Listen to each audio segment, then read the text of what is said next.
You're watching All 24 News World News Program. Next up are the headlines. Algeria and Niger agreed to move ahead with the Trans-Niger gas pipeline along with Algerian-funded development projects.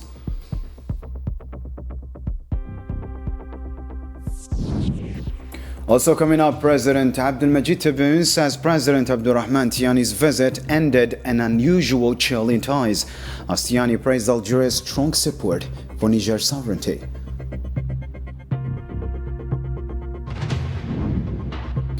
And on news tonight as well, second round of US-Iran talks in Geneva ends with no breakthrough. Iran rejects threats, and the United States admits a new nuclear deal is a tough sell.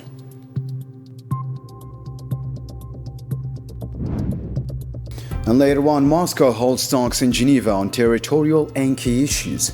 Ukraine faces heating outages after energy attacks, while Slovakia accuses Kiev of targeting Russian oil to pressure Hungary. The details are straight ahead.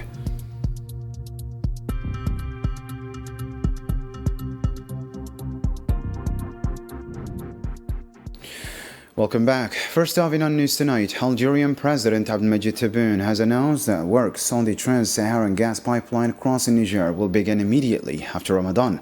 Speaking alongside Niger's President Abdurrahman Tiani, President of the Republic Abdelmadjid Tebboune reaffirmed Algeria's full commitment to the project, pledging all necessary support to ensure the completion of this strategic continental energy link. اتفقنا كذلك على انطلاقة في مشروع إنجاز الأنبوب الغاز العابر عبر التراب النيجيري الشقيق. إذن مباشرة بعد شهر رمضان سنترك تأخذ الأمور بزمام وتنطلق في بداية وضع الأنبوب في التراب النيجيري إن شاء الله. إذن اتفقنا كذلك على مرافقة إخواننا في النيجر بكل ما يطلبونه ولا هو متواجد بين أيدينا. لا نبخل دولة النيجر الشقيقة بأي شيء موجود بين أيدينا. President Abdelmadjid Tebboune announced a deal to launch a package of Algerian projects in Niger covering health, education and media, alongside expanded cooperation across multiple sectors. اتفقنا على كل ما كان يدور بيننا من تعاون أمني، تعاون طاقوي، محروقات وكهرباء، تعاون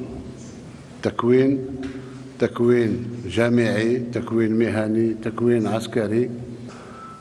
اتفقنا ما ندخلش في التفاصيل تاع المشاريع، فيه مشاريع فيما يخص الصحة، فيما يخص الثانوية، فيما يخص مصلحة لتصفية الكلى، فيما يخص كذلك دار للصحافة في نيامي بالنسبة للصحافة النيجيرية. For his part, Niger's President Lieutenant General Abdurrahman Tiani reaffirmed his government's commitment to fast-tracking joint projects with Algeria.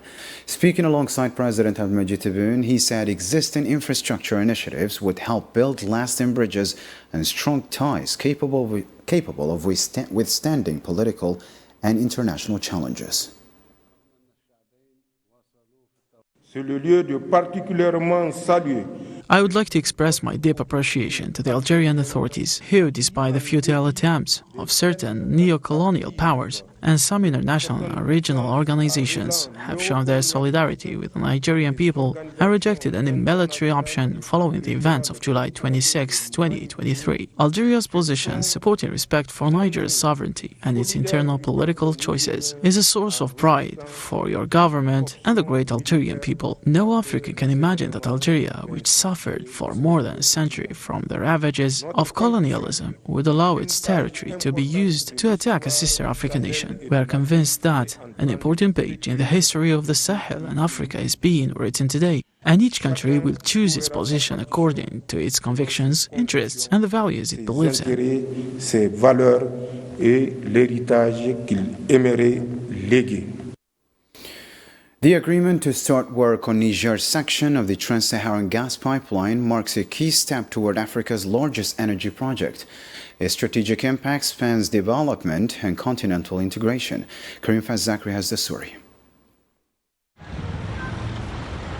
One of the most ambitious energy infrastructure projects in North and West Africa is the Trans-Saharan gas pipeline, which is steadily moving from vision to reality, stretching from Wari in southern Nigeria through Niger and ending at the gas hub of Hasirmel in Algeria. The project is designed to connect African gas reserves directly to European markets. Recent statements by the Algerian president regarding a clear timeline for launching pipeline works on Nigerian territory have given fresh momentum to the project, making its implementation more tangible than ever.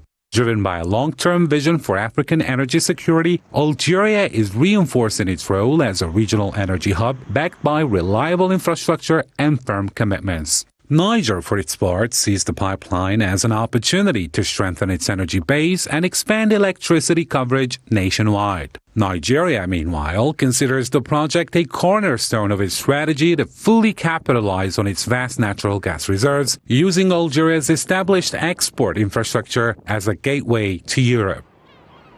In practical terms, the pipeline is expected to transport 30 billion cubic meters of gas annually, according to a joint statement issued by the three countries in 2022, the year a memorandum of understanding was signed. That agreement revived the project and paved the way for updating feasibility studies covering a total distance of 4,000 kilometers, including 1,037 kilometers in Nigeria, 841 kilometers in Niger, and 2,310 kilometers in Algeria. With much of the necessary infrastructure already in place on Algerian territory, the route offers a strategic advantage that could significantly accelerate the implementation. Beyond its economic value, the Trans-Saharan gas pipeline brings together African countries rich in fossil energy resources, contributing to regional balance, strengthening cooperation, and presenting a strong and credible model of continental integration driven by development and shared interests. President of the Republic, Mr. Abdelmajid Tebboune, and Niger's President Abdurrahman Tiani condemned any foreign interference in African affairs, calling Tiani's visit historic and a step toward a new era of ambitious, forward-looking cooperation. The two leaders also agreed to reactivate Algerian-Nigerian mechanisms to boost border monitoring and coordinate strategies against terrorism and related threats. This visit symbolizes the shared will of the two leaders to overcome temporary difficulties in order to preserve the exemplary nature of their relations and to confront regional challenges together. The two presidents also reaffirmed their attachment to the founding principles of their relations, namely respect for each state's sovereignty and territorial integrity, non-interference in internal affairs, effective solidarity in the face of common threats, and their conviction that the future of the Sahel will be built by the countries of the region themselves through local and inclusive solutions. In the light of continuing terrorist threats and transitional organized crime, the two leaders expressed their deep concern and affirmed that the security of one is inseparable from the security of the other. In this spirit of active solidarity, they agreed to immediately reactivate the Algerian-Nigerian mechanism concerned to strengthen coordination in border surveillance and harmonize counterterrorism strategies and the fight against related scourges. African Union Vice President Salma Malika Haddadi praised Algeria's initiatives toward its continental neighbors, highlighting President Abdelmajid Tebboune's push for deeper integration across multiple sectors. In a statement to our channel during the 39th African Union Summit, Haddadi said Algeria's continental projects have earned the AU's strong support. She also hailed the recent intra-African trade fair in Algiers, calling its outcomes unique compared to previous editions. الجزائر يمكن أن تصنف من بين الدول الرائدة. Algeria can be classified among the leading countries in the post-pandemic period, thanks to the project launched across various sectors, which essentially reflect the strategic vision of the country's highest leadership, namely President Abdelmajid Tebboune. Through these initiatives, Algeria has demonstrated to the African continent that its vision is not limited to a purely national dimension or to qualitative aspects alone. These projects carry a continental scope, promoting African integration and fostering greater regional cooperation. There are numerous examples of such initiatives, and they have been widely welcomed, including by the chairperson of the African Union Commission, Mahmoud Ali Youssef. بها والترحيب بها حتى من طرف رئيس مفوضية الاتحاد الإفريقي السيد محمود علي يوسف. President Abdelmajid Tebboune said Nigerian President Abdurrahman Tiani's visit has ended a period of strained relations between the two countries. In a joint statement, he added that the visit has strengthened the bonds of brotherhood and friendship between Algeria and Niger. أعبر عن امتناننا وسرورنا باستقبال أخينا الفاضل فخامة رئيس جمهورية النيجر السيد عبد الرحمن تياني. كانت زيارة كنا ننتظر فيها منذ مدة، تحققت والحمد لله. وبهذه الزيارة ننهي مرحلة كانت غير طبيعية لبرودة بين البلدين، رغم أن الشعبين واصلوا في التواصل مع بعضهم بعض. إذن زيارة رفعت سقف الأخوة والصداقة معا كجيران كإخوة كأصدقاء. On counter-terrorism, President Abdelmajid Tebboune stressed Algeria and Niger's commitment to ongoing cooperation, offering Algerian expertise to support Niger's efforts. بالنسبة لمحاربة الإرهاب فنحن في خندق واحد، وسنتعاون بأقصى جهود وبكل الإمكانيات والخبرة الموجودة في الجزائر فيما يخص محاربة الإرهاب، وسنصون المودة التي بيننا منذ أجيال وأجيال وأجيال، ويبقى النيجر والجزائر شقيقين جيران، وإن شاء الله مثل لإفريقيا.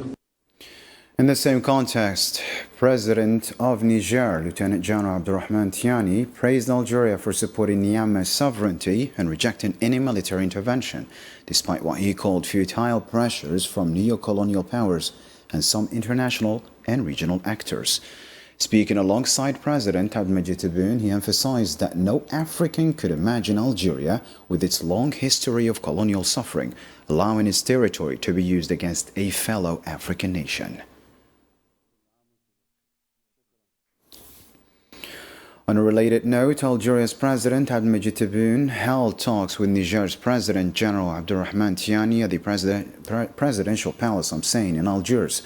During the visit, the two leaders also reviewed photos and tributes to former Algerian presidents.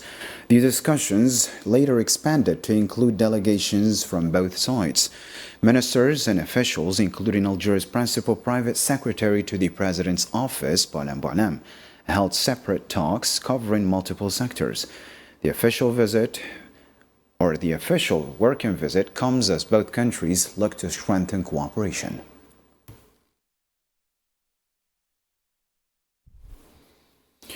To another story, the 39th African Union Summit praised President Abdelmajid Tebboune for leading the fight against terrorism and violent extremism in Africa.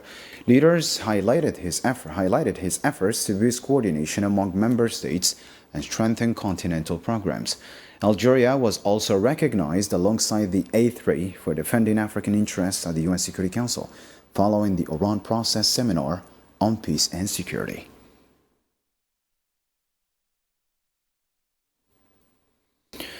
At the AU summit, leaders pushed back against foreign interference, insisting that African solutions come from within the continent, not from outside powers competing for influence. The details with Salman Asif this time.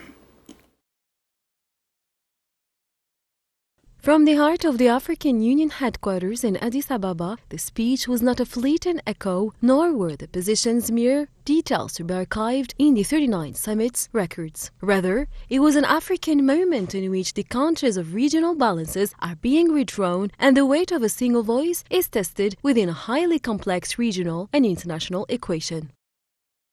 We have a consensus on, we agree, and we present a unified approach, and it's very important that we continue to do that. We should revive the old OAU convention on mercenaries, that there should be no mercenaries in Africa. We have to continue to strengthen the PSC, the Peace and Security Council of the AU itself, to be able to be self-reliant to member states of the AU, to stand and be able to protect and pursue peace in the continent on our own. Sudan, Somalia, Libya and the Sahel are not mentioned within the corridors of the African Union as separate files. Rather, they are repeatedly cited as examples of the high cost of becoming entangled in external agendas that feed an internal fragility and further complicate domestic challenges. This dynamic has led to humanitarian tragedies and deep social and economic crisis, making the prospects for resolution hostage to balances of power that transcend national will. Africa is now facing one of the worst forms of external and foreign interference. The war in Sudan, which has lasted for nearly 3 years, has opened many eyes to the fact that the issue is not limited to Sudan, nor Libya, nor to Somalia. These are African countries. The real concern, however, lies with actors outside the continent who are implicated in this crisis. In the African landscape, it is becoming increasingly clear that a general trend is taking shape, one that reflects a gradual shift from reactive responses to the formulation of a more cohesive sovereign vision. This emerging political direction seeks to consolidate the principle of African solutions to African problems as an effective mechanism for crisis management. The continent, which for decades remained an arena for rivalries of major powers, now rejects the role of a stage for crisis fueled by external tutelage and interests that have become increasingly exposed. In a different story, French Interior Minister Laurent Nunez began an official visit to Algeria on Monday, invited by his Algerian counterpart. He was welcomed at Houari Boumediene International Airport by Algeria's Interior Minister and Transport Said Sayoud.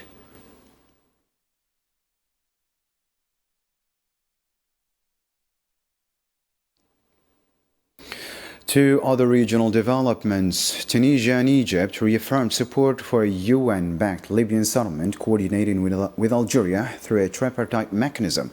On the sidelines of the AU summit in Addis Ababa, their foreign ministers stressed close coordination to ensure a Libyan-led solution, safeguarding unity, territorial integrity and stability. It's worth noting that the UN Security Council will meet next Wednesday with UNSMEL briefing on developments and dialogue progress.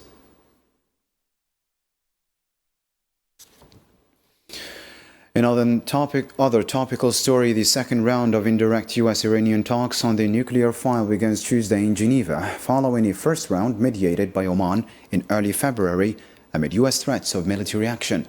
Iranian Foreign Minister Abbas Araghchi arrived Monday with a diplomatic and technical team and is set to meet Swiss and international officials. The White House confirmed that Middle East envoys Steve Witkoff and Jared Kushner will also attend.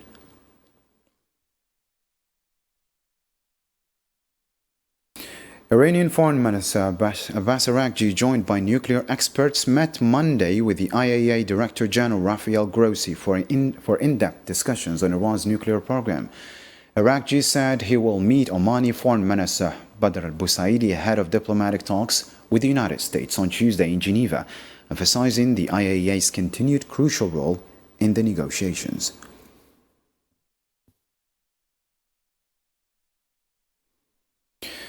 Key differences and red lines persist between Tehran and Washington. These may affect the indirect talks mediated by Oman amid cautious optimism. Karim Mustafa reports now. After a tense first round described as a good start, but with no tangible breakthrough, Tehran and Washington are heading back to the negotiating table for a second round of indirect talks over Iran's nuclear program. Through Omani mediation, the renewed negotiations resume amid escalating rhetoric, with Tehran reaffirming its readiness to reach what it calls a fair and balanced agreement, while stressing it will not yield to Washington's pressure. Iranian Foreign Ministry spokesman Ismail Baghai said on the eve of the talks that Washington's position on the nuclear file has shown more flexibility. The problem we have is the change in views and contradictory positions, not only from the negotiators, but from some other American officials as well. They sent completely contradictory signals and messages, none of which indicates seriousness. However, based on what has been told to us, the U.S. position on Iran's nuclear issue appears to be moving toward greater realism. From the U.S. side, optimism remains cautious as U.S. Secretary of State Marco Rubio acknowledges securing a deal with Iran is still a significant challenge, yet he emphasized that Trump prioritizes the diplomatic route to resolve differences with Iran. So it's hard to do a deal with Iran. We've always said it's hard, but we're going to try. That's what the president is trying. I'm not going to prejudge those talks. I'm certainly not going to negotiate with Iran here in front of the press and on the stage. Our negotiators are on their way there now. They'll have meetings. We'll see what happens. We're hopeful there's a deal. The president always prefers peaceful outcomes and negotiated outcomes to things. I hope it works out. We all hope it works out. As both sides prepare to meet again, expectations remain measured. The coming round of talks will test whether the tentative signs of flexibility can shift into concrete progress, or whether deep-seated mistrust and competing red lines will once again stall efforts to revive diplomacy. Iranian state TV reported that the Iranian Revolutionary Guard Corps Navy will hold military exercises in Strait of Hormuz on Monday. The drills aim to test naval readiness and review security plans, including responses to potential threats in the strategic waterway.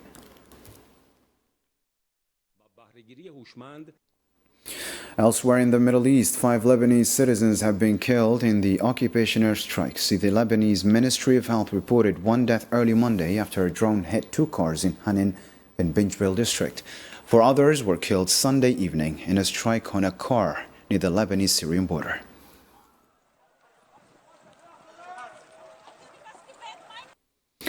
And in the Gaza Strip, a Palestinian was killed and others injured by occupation fire on Monday, in another violation of the so-called ceasefire. Media reported the fatality occurred in Shujaiya neighborhood, targeting displaced people, while others were wounded in a Mawasi area in Khan Yunis, amid ongoing demolitions of homes and infrastructure in eastern Gaza.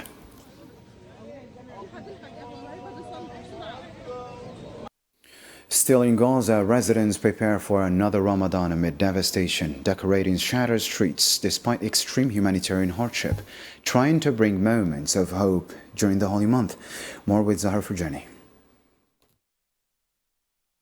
This is Gaza. Amid the ruins from one shattered balcony to another, red Ramadan decorations hang across the streets. Volunteers carefully step over the rubble to help install the decorations.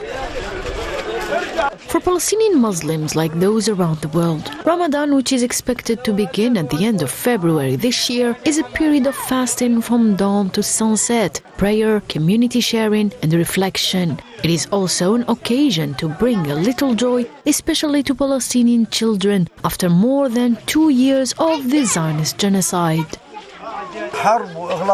The war and the closures from all sides, when they put up simple decorations like these, it brings joy to children and to people and changes the suffocating atmosphere in which they live. Despite all the difficulties, they are trying to create a positive atmosphere. On a concrete slab, amid buildings destroyed by the occupation bombardment, calligrapher and artist Hani Dahman dips his brush into paint and carefully writes in Arabic, "Welcome Ramadan." Children gather behind him, watching each stroke with admiration. Here in Khan Yunis, we bring joy to children, women and men, and all the families of this devastated neighborhood. Beneath the rubble, beside us, lie the bodies of martyrs. We decorate the neighborhood to spread happiness and to show the whole world that we are people seeking life. Amid pain and devastation, life paused for so long is trying to return to the streets of Gaza. Palestinians here are trying to revive the festive atmosphere of the holy month of fasting. And as you followed in our headlines tonight, Russian presidential spokesman Dmitry Peskov confirmed that this week's Geneva talks on Ukraine will address key issues, including the territorial question.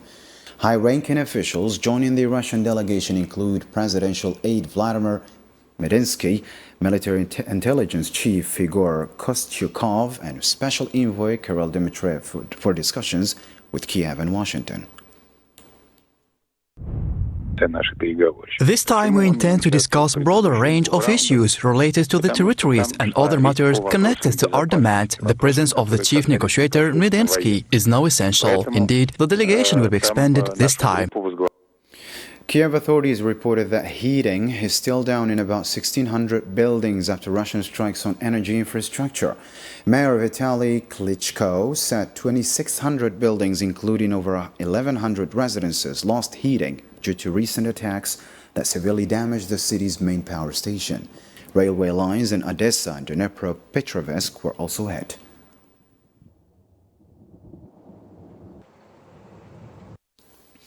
Slovak Prime Minister Robert Fico accused Ukraine of deliberately delaying the restart of the Russian oil pipeline to Eastern Europe.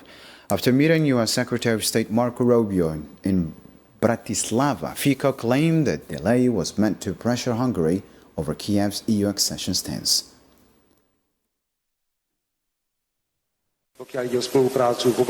I believe that what's happening today regarding oil as political blackmail against Hungary is because of Hungary's uncompromising position on Ukraine's membership in the EU. And in Sudan, Prime Minister Kamil Idris is throwing his support behind a new peace push and making clear who's not at the table. He welcomed the US-Saudi-Egypt tripartite peace initiative, noting that the UAE was excluded. At a Monday press conference, he said Sudan had presented its own national peace plan at the Munich Security Conference, receiving international support, and reaffirmed his country's openness to mediation to ease tensions and promote a settlement. We commend the trilateral cooperation. I want to underline the word trilateral. It sends important messages to the world and the international community. It is a cooperation between the United States of America, the Arab Republic of Egypt, and the Kingdom of Saudi Arabia. We, the people of Sudan, have a national initiative. We have moved from the sidelines to key players within the international community with strength, courage, and determination. In another global story, U.S. Secretary of State Marco Rubio confirmed that President Donald Trump will visit China in April, emphasizing the need to manage bilateral differences. He made the announcement during a joint press conference with Hungarian President Viktor Orban on Monday. We have trade and relations with China. The President of the United States is going to travel in April to China. Why? Because China is a big country. It's got 1 billion-something people, second largest economy in the world. They have nuclear weapons. It would be crazy. Okay, it's insane for the United States and China not to have relations and interact with one another. Now, two big countries like this, do we have differences? We absolutely do. And we'll have to manage those differences. And some of those differences are things we've spoken very frankly and clearly and repeatedly about the fact that it is not good for the world. It's not good for anybody. In South America, Cuban President Miguel Diaz-Canel thanked the African Union for condemning the U.S. embargo on Havana. In a post on X platform, he said the resolution reaffirms Cuba's fight for sovereignty and development and highlights strong Caribbean-African ties. The AU also called for removing Cuba from the list of state sponsors of terrorism. We welcome the adoption by African leaders of the resolution condemning the American blockade, which once again calls for Cuba's removal from the list of state sponsors of terrorism. The importance of this resolution grows under these circumstances, as the United States is brutally attempting to suffocate our entire people. And now the news in brief with Sofian Kanturi.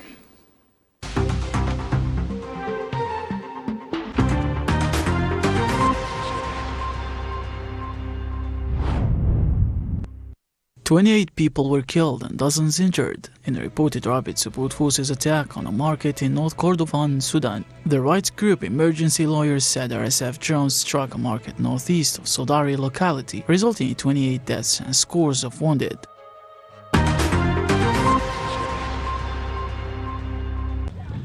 At least 10 people were killed in a series of armed attacks on military positions in northern and eastern Burkina Faso on Sunday, according to two security forces cited by Agence France Presse. One also targeted a military post in Titao, capital of Florom, while another struck a detachment in Bilanga. The attacks caused significant damage and left around 10 soldiers and civilian army auxiliaries dead.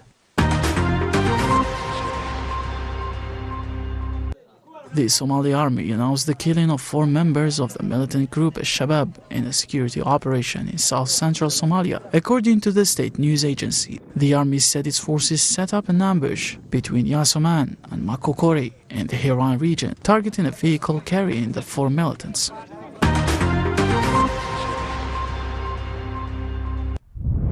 Slovak Prime Minister Robert Fico accused Ukraine of deliberately delaying the resumption of a pipeline transporting Russian oil to Eastern Europe after a meeting in Bratislava with US Secretary of State Marco Rubio. Fico said the delay was intended to pressure Hungary over its opposition to Kiev's accession to the European Union.